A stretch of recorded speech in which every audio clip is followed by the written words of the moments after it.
Saudações a vocês que acompanham este canal, sejam bem-vindos ao primeiro episódio, ao primeiro vídeo de Cursos Sêneca, nossa nova série. E a partir de hoje, em diversos vídeos, eu pretendo trazer para vocês trechos, quiçá mesmo obras inteiras, de Lúcio Aneu Sêneca, famoso filósofo estoico e figura pública importante e controversa do século I depois de Cristo. Uma pessoa que foi contemporânea dos apóstolos, por exemplo. O seu irmão é citado nos Atos dos Apóstolos, para vocês terem uma ideia de quão bem colocada estava a família de Sêneca nos negócios do Império Romano. E ele também se dedicou à escrita, à filosofia, e é considerado uma das grandes figuras do estoicismo romano, ao lado, evidentemente, de Marco Aurélio, que é posterior, de Epicteto, que é posterior, enfim, e ao lado de Musônio Rufo, também posterior.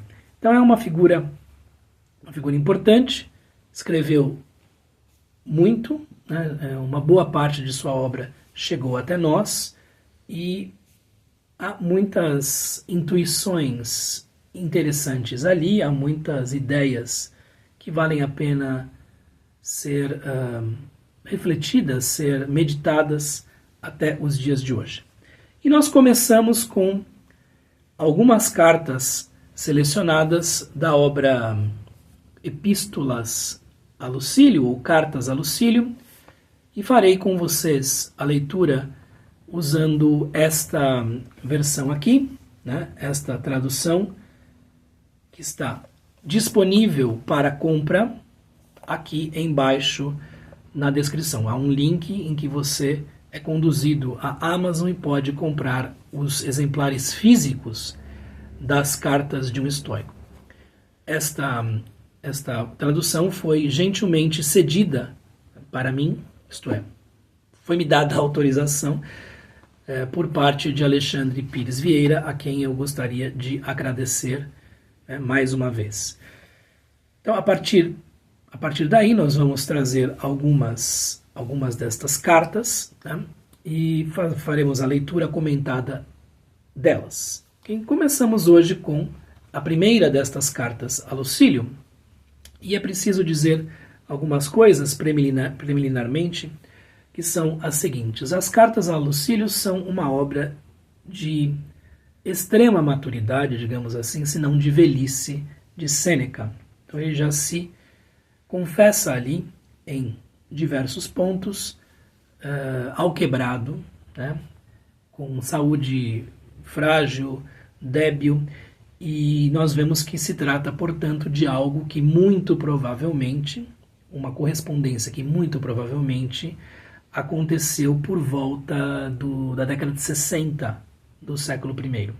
Sêneca morreu em 65, então é bastante provável que estas cartas a Lucílio fossem datadas desta época, entre 60 e 65, embora nós não tenhamos uma confirmação.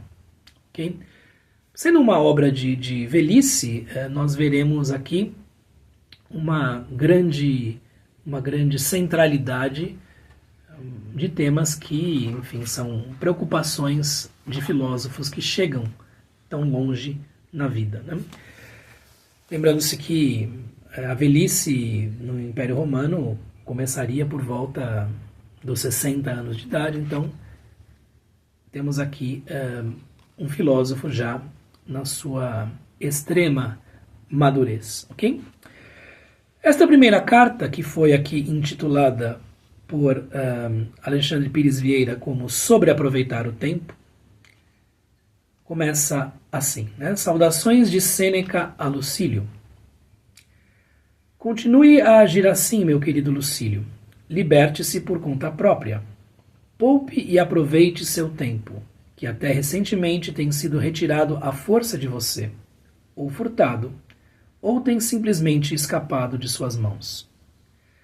Faça-se acreditar, isto é, Convença-se, na verdade, de minhas palavras, que certos momentos são arrancados de nós, que alguns são removidos suavemente e que outros fogem além de nosso alcance. O tipo mais desgraçado de perda, no entanto, é aquele devido ao descuido. Ademais, se você prestar atenção ao problema, verá que a maior parte de nossa vida passa enquanto estamos fazendo coisas desagradáveis, uma boa parte enquanto não estamos fazendo nada, e tudo isso enquanto estamos fazendo o que não deveríamos fazer. Então, as epístolas a Lucílio, na primeira carta, né, começam com a célebre expressão ita fac. Faz assim, procede assim, age assim. Aqui, seguindo o tradutor, um dos tradutores ingleses, que é o Richard Gummer, Alexandre Brizoeira usa continue a agir assim, dando a impressão de que esta é uma correspondência que vem de há algum tempo, que está sendo feita há algum tempo, porque ambos têm familiaridade. No entanto, no próprio latim, a coisa é mais simples, ita fac. Né? Liberte-se por conta própria, poupe e aproveite o seu tempo. Aqui, o que ele vai dizer é que collige et serva, quer dizer, você deve enfim, coligir o tempo, tomá-lo, né, colecioná-lo, por assim dizer, e guardá-lo. Né? E aproveite seu tempo que até recentemente tem sido retirado de você à força ou furtado ou simplesmente tem escapado de suas mãos. Então, há várias maneiras pelas quais o tempo não é aproveitado por nós. Né? Ou ele é retirado de nossas mãos por força maior, ou ele simplesmente escapa como uma porção de areia que nós tentássemos reter em nossas palmas. Né? Ele vai dizer ainda que o tipo mais desgraçado de perda, no entanto, é aquele devido ao descuido, aquele que nós mesmos causamos. Né? Então, o pior tipo de perda de tempo é aquele causado por nós mesmos, né? Porque resolvemos desperdiçá-lo. Se você prestar atenção ao problema, vai ver que a maior parte de nossa vida passa enquanto estamos fazendo coisas desagradáveis, ou não fazendo nada, ou fazendo o que nós não deveríamos fazer. Ele continua dizendo o seguinte: qual homem você pode me mostrar que coloca algum valor em seu tempo, que dá o devido valor a cada dia, que entende que está morrendo diariamente? Pois estamos equivocados quando pensamos que a morte é coisa do futuro. A maior parte da morte já passou. Quaisquer anos atrás de nós já estão nas mãos da morte. Portanto, Lucílio, faça como você me escreve que você está fazendo. Mantenha cada hora ao seu alcance. Agarre a tarefa de hoje e você não precisará depender tanto do amanhã. Enquanto estamos postergando, a vida corre. A vida transcorre. Muito bem, e aqui é interessante porque Sêneca procura mostrar a Lucílio que a percepção mais comum do que seja a morte como algo que nós encontraremos no futuro, um encontro que haverá lá para frente, para alguns num futuro mais próximo, para outros num futuro mais longínquo, é uma visão que não é filosoficamente interessante, porque tudo aquilo que nós vivemos já está morto, tudo aquilo que nós vivemos já não está sob nossa direção, digamos assim, sob nosso encargo, né, para usar um termo caro a Epicteto. Tá? Então, e aqui Sêneca vai colocando-se na posição de mentor filosófico e mesmo espiritual de Lucílio, dizendo: olha, você tem acertado, porque existe uma coleção de cartas anteriores, né?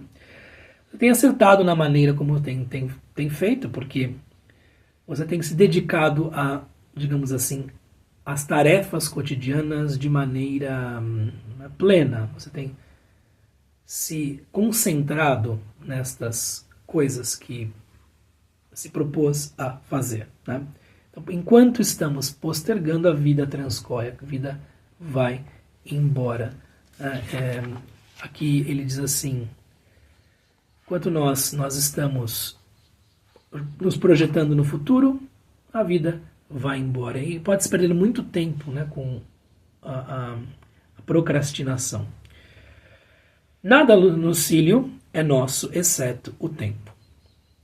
A natureza nos deu o privilégio desta única coisa, tão fugaz e escorregadia, que qualquer um pode nos esbulhar de tal posse. Que tolos esses mortais são! Eles permitem que as coisas mais baratas e inúteis, que podem ser facilmente substituídas, sejam contabilizadas depois de terem sido adquiridas, mas nunca se consideram em dívida quando recebem parte dessa preciosa mercadoria, o tempo. E, no entanto, o tempo é o único empréstimo que nem o mais agradecido destinatário pode pagar. E aqui ele vai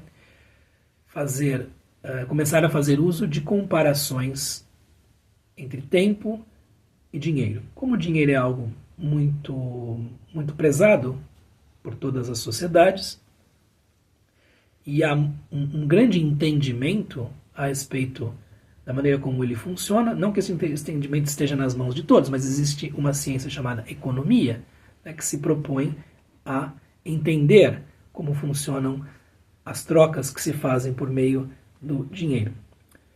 Mas há aqui o grande paradoxo de que qualquer quantia de dinheiro, qualquer bem material, ainda que venha a ser perdido, pelo menos é potencialmente recuperável. Pelo menos em potência, pelo menos em teoria. E o tempo não. O tempo que se perde, com o que quer que seja, não volta atrás, não pode nos ser devolvido. Então, existe um paralelo que pode ser tecido entre tempo e dinheiro, mas se nós olharmos a questão com uma visão verdadeiramente filosófica, perceberemos que o tempo vale muito mais do que o dinheiro, visto que ninguém pode nos restituir o tempo perdido. E isso já acontece com o dinheiro, pode acontecer com dinheiro e bens materiais. E, no entanto, somos todos mortais tolos. Por quê? Damos ao dinheiro e aos bens materiais um valor maior do que o nosso próprio tempo. Veja, isto foi escrito provavelmente na década de 60 do século I depois de Cristo, algo que tem quase 2000 anos. Hoje em dia nós vivemos em uma sociedade, sob certos aspectos, radicalmente diferente daquela romana deste período. E isto continua sendo uma verdade. E além disso, nós temos já um modelo econômico em que há uma série de atividades tremendamente lucrativas que se baseiam na exploração e no usufruto, eu diria, do tempo de tela de muitas pessoas. Então, enquanto tantos e tantos usuários da internet estão apenas passando o seu tempo fazendo aquilo que em inglês se chama de doom scrolling, né, que é passar o tempo no celular, scrolling, fazendo assim, arrastando as coisas e ao mesmo tempo gastando a sua própria vida, né, tornando isto um destino, tornando isto algo muito existencialmente significativo. E tudo isso é bastante rentável para algumas pessoas, né? Então existem hoje estruturas de vampirização do tempo, como jamais existiram no passado. Há uma vampirização do tempo, a chamada economia da atenção rende dividendos para muitas empresas e indivíduos e, ao mesmo tempo, leva muitas pessoas, sobretudo os mais jovens são mais vulneráveis nesse sentido, a perder o seu próprio tempo, a desperdiçar algo que não pode ser restituído por nenhuma operação humana. E isto não é algo que seja dito aos mais jovens. O tempo que você perde nunca será recuperado. O tempo que você perde lendo, enfim, um post sobre a separação da Virgínia e do, acho que Zé Felipe, não é isso? E que não acrescenta absolutamente nada à sua vida, nunca será recuperado. E, no entanto, nós alegremente, de maneira pouco conscienciosa, alugamos nosso tempo, nos permitimos desperdiçar o tempo, como se ele fosse algo abundante ou infinito. Abundante talvez seja, para alguns ao menos, mas como se fosse algo infinito. O recurso é finito, nós nem sabemos exatamente quão finito ele é, e, no entanto, estamos dispostos, por hábitos arraigados a emprestá-lo, doá-lo para muitos. E ninguém pode restituí-lo. Tá? Ao passo que, com o dinheiro, muitas vezes temos uma atitude mais ciosa, mais gananciosa mesmo. Tá? Você pode desejar saber, como eu, que prego a você, que dou a você estes preceitos, né? Pregar não no sentido religioso, estou praticando. Confesso francamente. Meu saldo em conta corrente é como o esperado de alguém que doa com facilidade, é generoso, mas cuidadoso. Então, Sêneca diz, eu procuro, neste sentido, não esbanjar. Né? Procuro guardar o meu tempo, eu procuro agir como um indivíduo que sabe ter a sua conta corrente. Né? Não posso vangloriar-me de não desperdiçar nada, e quem pode? Né? Mas pelo menos posso lhe dizer o que estou desperdiçando, a causa e a maneira de desperdício. Posso lhe dar as razões pelas quais sou um homem pobre. E Sêneca, sendo um homem imensamente rico, dizendo que é um homem pobre com relação ao tempo, traz uma certa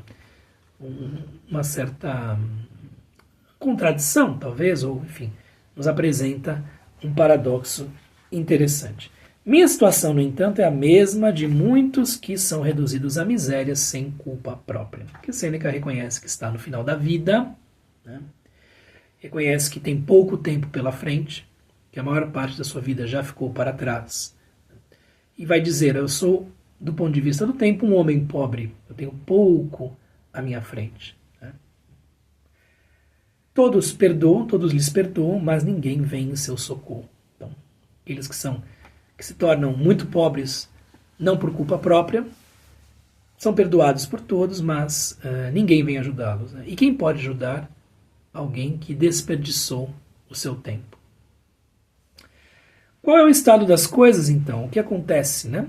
É isto, eu não considero um homem como pobre se o pouco que lhe resta o é suficiente. Então, ao mesmo tempo que existe esta pobreza de tempo, se nós fizermos um bom uso do tempo que nos resta, não importando quanto tempo nos reste, de acordo com Sêneca, já é uma forma de riqueza. Não, ele não considera pobre quem faz bom uso daquilo que, enfim, tem, ainda que seja pouco.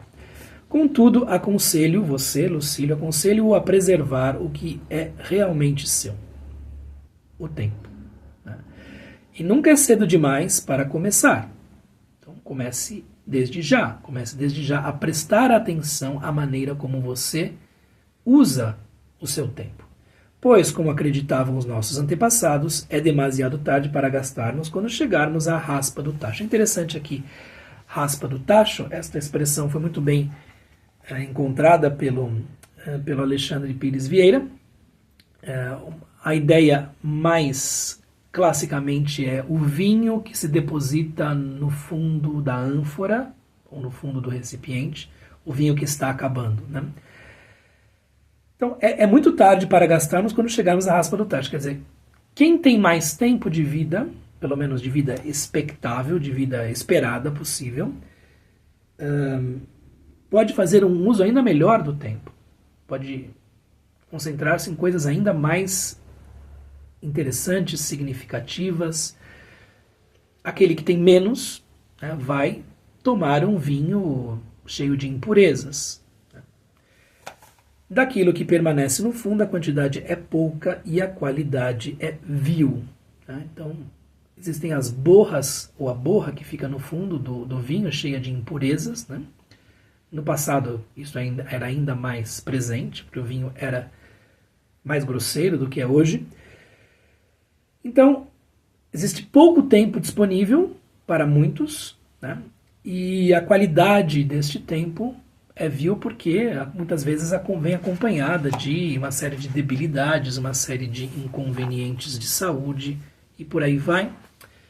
E mantenha-se forte, mantenha-se bem, é a maneira como Alexandre Pires Vieira quis traduzir vale, quer dizer, passe bem, é algo um pouco mais simples, né?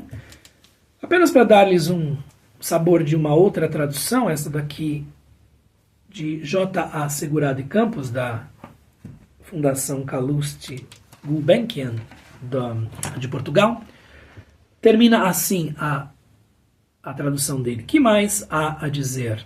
Não considero pobre aquele a quem basca o poucochinho que tem. Nós, brasileiros, preferiríamos pouquinho. Prefiro, contudo, que tu preserves os teus bens e que o comeces a fazer quanto antes. Conforme diziam os nossos maiores, e esta é uma citação quase literal a Hesíodo, grande poeta pastor do século VI, sétimo, sexto antes de Cristo, da tradição grega, já vem tarde a poupança quando o vinho está no fundo. É que o que fica no fundo, além de ser muito pouco, são apenas as borras, são apenas coisas que são vis. Muito bem, então está aqui nosso primeiro episódio de Cursos Sêneca. Quem se interessar pela tradução de Alexandre Pires Vieira, também na sua versão impressa, clique aqui embaixo, há um link, não estou ganhando nada por isso, ok? Estamos fazendo tudo na mais absoluta amizade e, enfim, reconhecimento mútuos, né? E se você gostou do vídeo, se o vídeo não fez você perder o seu tempo, dê um like, compartilhe, enfim, e se inscreva no canal. Eu agradeço a sua paciência, eu vou dizer como dizem muitos norte-americanos, thank you for your time, né? Obrigado pelo seu tempo e nos vemos no próximo vídeo. Um abraço, até mais. Tchau, tchau.